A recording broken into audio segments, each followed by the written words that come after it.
Assalamualaikum warahmatullahi wabarakatuh.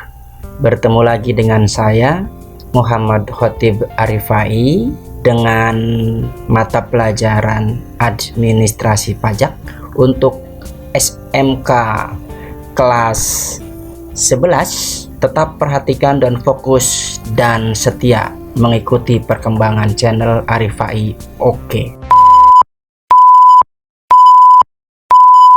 Untuk bab 2 ini kita akan membahas 4 poin atau 4 subbab. Yang A mengenai hak dan kewajiban wajib pajak, B nomor pokok wajib pajak atau biasa disingkat dengan NPWP, dan yang C pengukuhan pengusaha kena pajak atau disingkat dengan PPKP. Dan yang terakhir, yang poin D mengenai perubahan data, pindah, dan penghapusan. Nah, untuk di bab 2 ini fokus dan konsennya membahas keempat subbab tersebut. Untuk lebih jelasnya, mari kita simak dengan baik, fokus dan serius dalam belajar.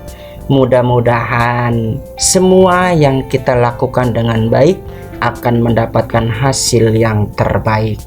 Amin. Kita lanjut saja, dimulai dari subbab yang pertama, membahas mengenai hak dan kewajiban wajib pajak. Apa saja hak-haknya dan apa saja kewajiban untuk wajib pajak itu sendiri. Kita mulai. Untuk hak dan kewajiban wajib pajak sendiri nih lumayan banyak nih. Ini membahas dasar hukum NPWP, wajib pajak, hak wajib pajak, kewajiban wajib pajak, hak aparatur pajak, kewajiban fiskus, dan sanksi wajib pajak. Nah, ini 7 poin ini akan dibahas dengan tuntas, dengan sejelas-jelasnya. Untuk itu, kita simak satu persatu mengenai pembahasan di poin A atau subbab yang pertama ini. Kita mulai saja ya. Yang poin pertama nih, kita bahas mengenai dasar hukum NPWP. Di bab yang pertama pun sebetulnya sudah membahas mengenai dasar-dasar yang menjadi acuan pajak seperti undang-undang, Perpres, ya, peraturan pemerintah, peraturan dirjen pajak, dan yang lain-lain. Namun untuk yang NPWP ini kita akan lebih fokus lagi mengenai apa saja dasar-dasar hukumnya.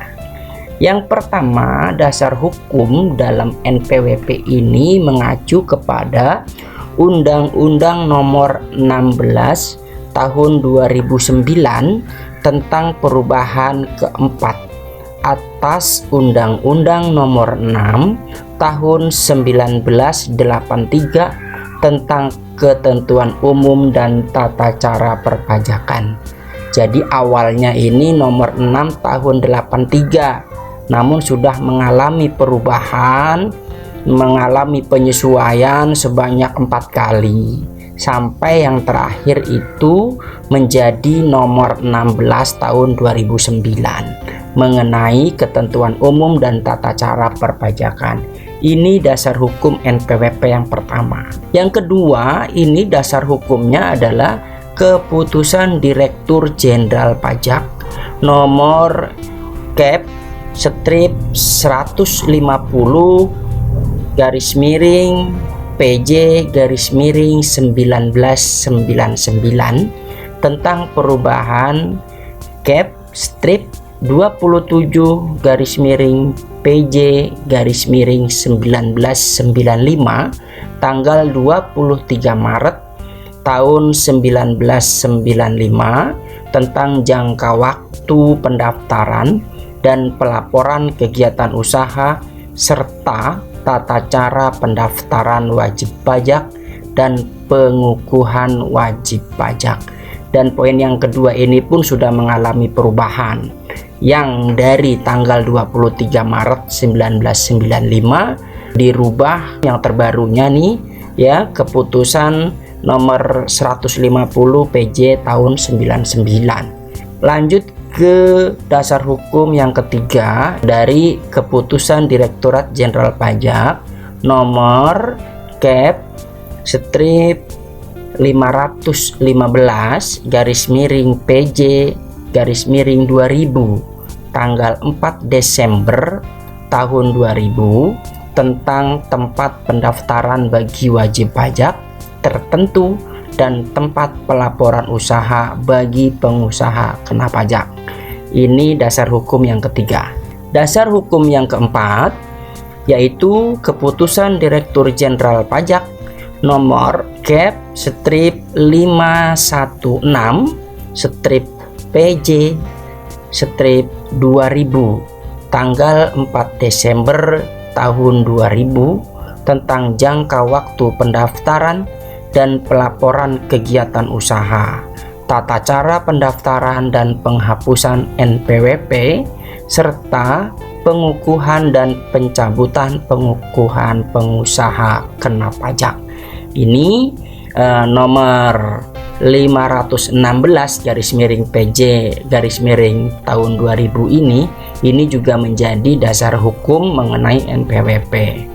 Kita lanjut keputusan Direktur Jenderal Pajak nomor Cap strip 16 garis miring PJ tahun 2001 yang diberlakukan atau dibuat pada tanggal 21 Februari 2001 tentang jangka waktu pendaftaran dan pelaporan kegiatan usaha, tata cara pendaftaran dan penghapusan nomor pokok wajib pajak atau NPWP, serta pengukuhan dan pencabutan pengukuhan pengusaha kena pajak. Dasar hukum yang selanjutnya yang keenam, ini keputusan Direktur Jenderal Pajak nomor Cap KEP ya strip 525 garis miring PJ garis miring 2000 tertanggal 6 Desember tahun 2000 tentang tempat lain sebagai tempat terutang pajak bagi pengusaha kena pajak. Nah, yang selanjutnya dasar hukum yang diberlakukan untuk NPWP dari keputusan Direktur Jenderal Pajak nomor Cap strip 16 garis miring PJ garis miring 2003 tentang perubahan ketiga atas keputusan Direktur Jenderal Pajak nomor Cap strip 515 garis miring PJ garis miring 2000 tentang tempat pendaftaran wajib pajak tertentu dan tempat pelaporan usaha bagi pengusaha kena pajak tertentu. Dan ini pun sudah mengalami perubahan sebanyak 3 kali.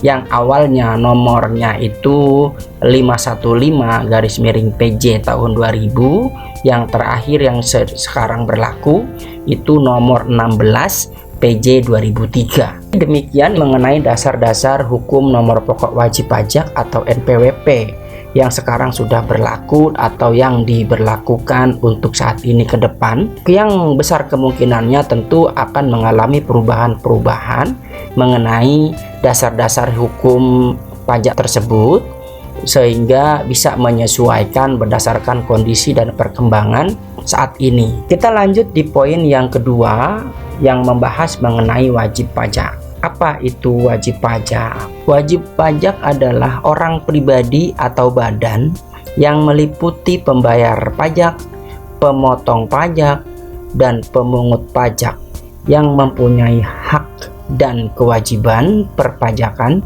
sesuai dengan ketentuan perundang-undangan perpajakan yang berlaku. Nah, ini pengertian wajib pajak secara umum ya, baik orang pribadi atau per individu atau juga memang sekiranya perusahaan.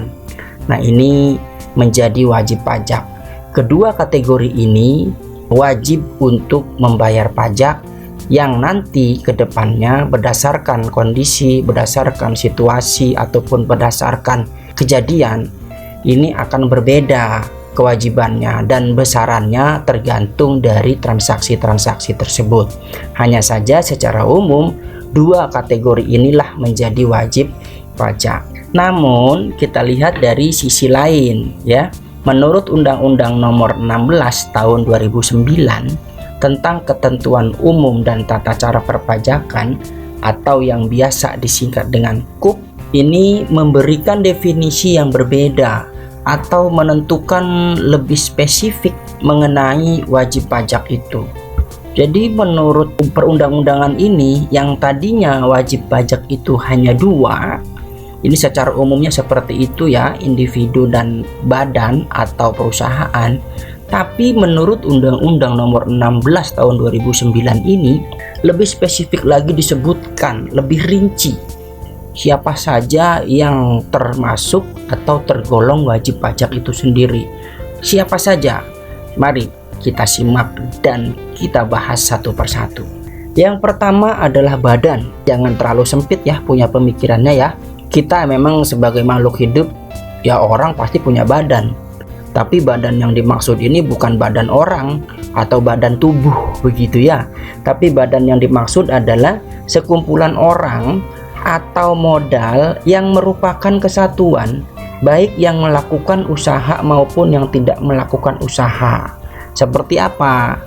Nah, karena emang ini badan ini yang dimaksud adalah sekumpulan orang atau organisasi yang melakukan kegiatan ataupun tidak, ini akan disebut sebagai wajib pajak, sehingga di dalam pandangan pajak badan ini memiliki kewajiban dan hak dalam perpajakan. Siapa saja? Seperti perseroan terbatas atau PT, atau perseroan komanditer, atau perseroan yang lainnya, dan juga termasuk BUMN atau BUMD.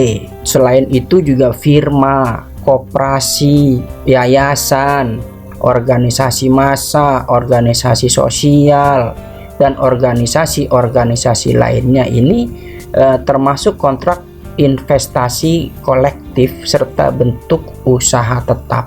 Ini dalam pandangan Undang-Undang Nomor 16 disebut wajib pajak karena tergolong sebagai badan. Yang kedua adalah bentuk usaha tetap atau BUT.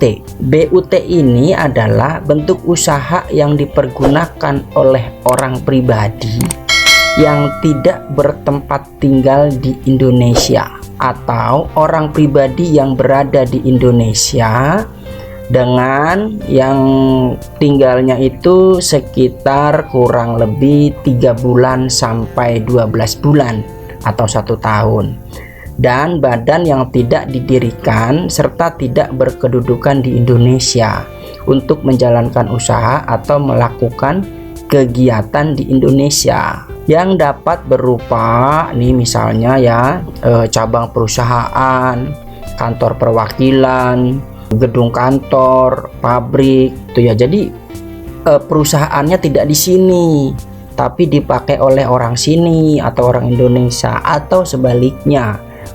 Intinya manfaat dari perusahaan itu dirasakan oleh Indonesia, seperti itu. Dasar dari di bab 1 juga sudah dijelaskan ya, sudah dijelaskan mengenai ketentuan-ketentuan perpajakan berdasarkan domisili, berdasarkan kedudukan, berdasarkan nasionalisnya, seperti itu ya. Ini bentuk usaha tetap. Yang ketiga adalah subjek pajak orang pribadi dalam negeri. Nah, ini siapa orangnya?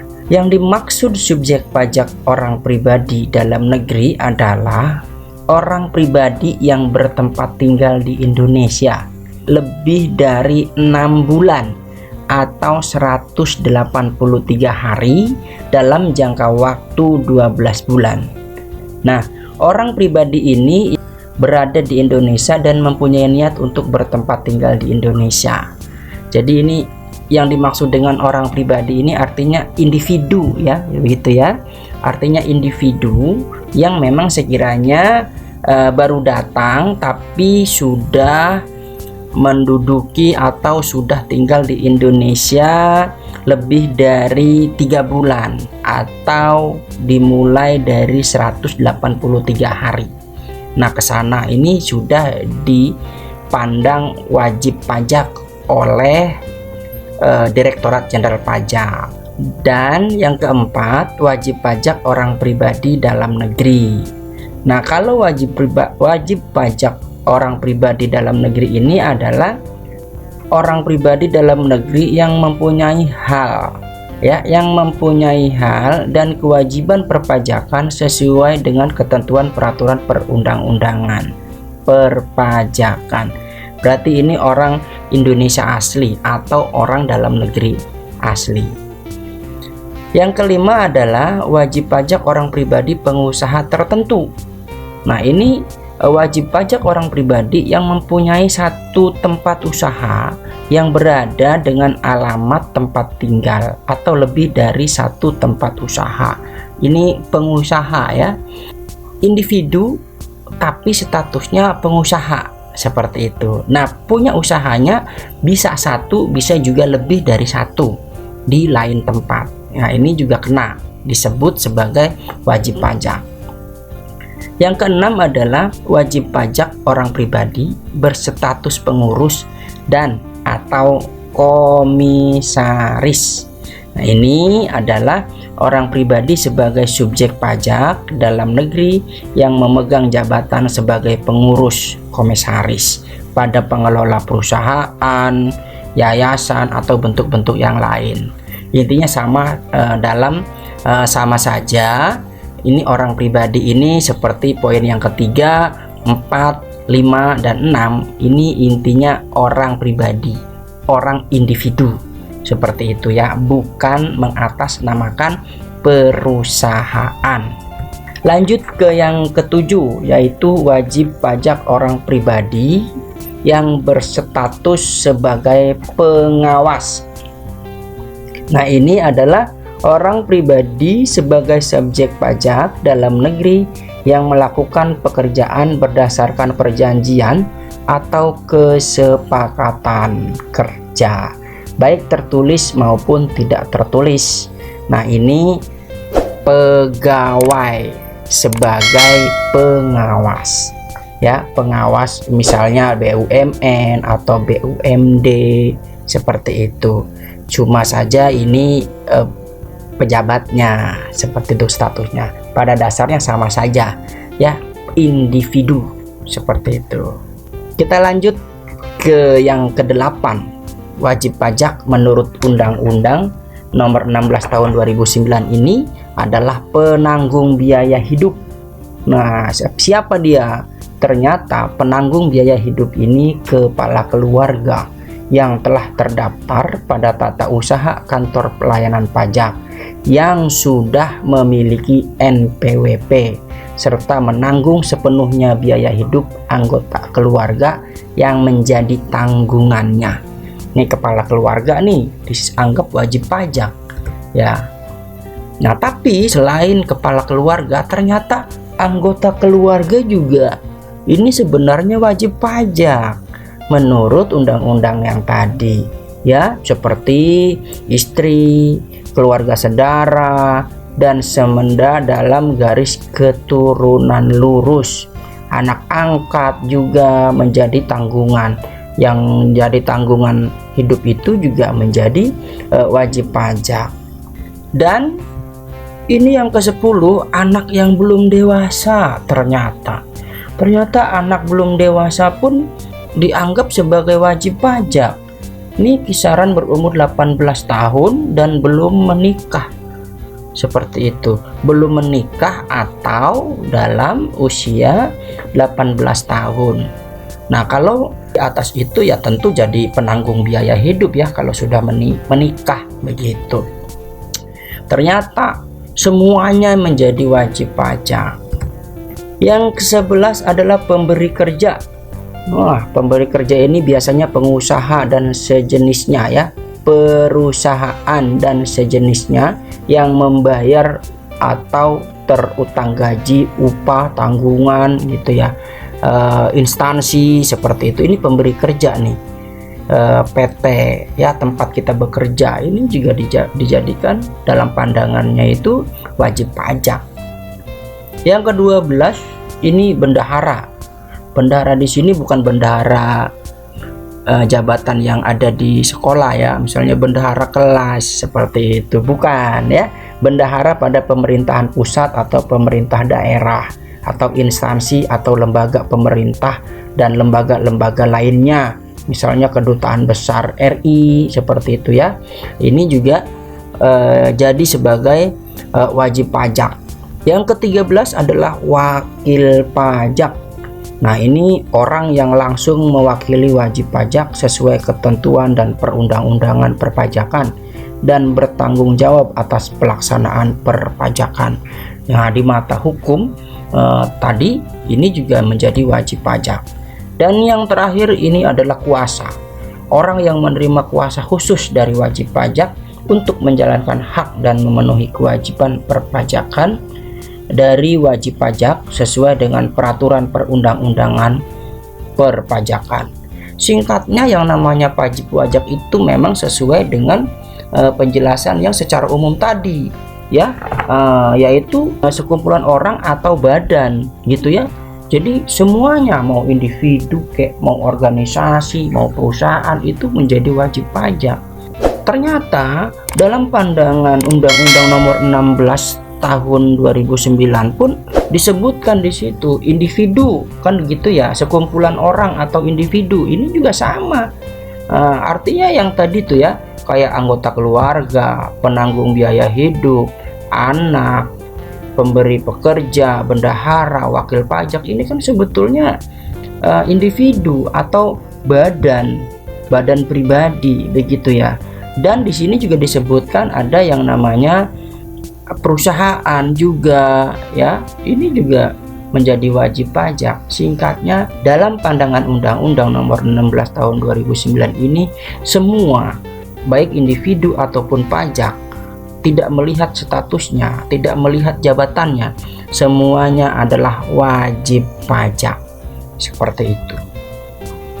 Oke, sampai di sini dulu penjelasan mengenai poin yang pertama, hak dan kewajiban pajak ya. Kita akan lanjut lagi mengenai hak wajib pajak.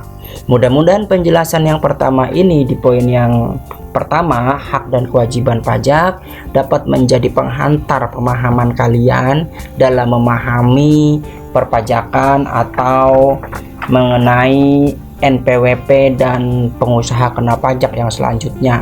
Seperti itu ya. Assalamualaikum warahmatullahi wabarakatuh.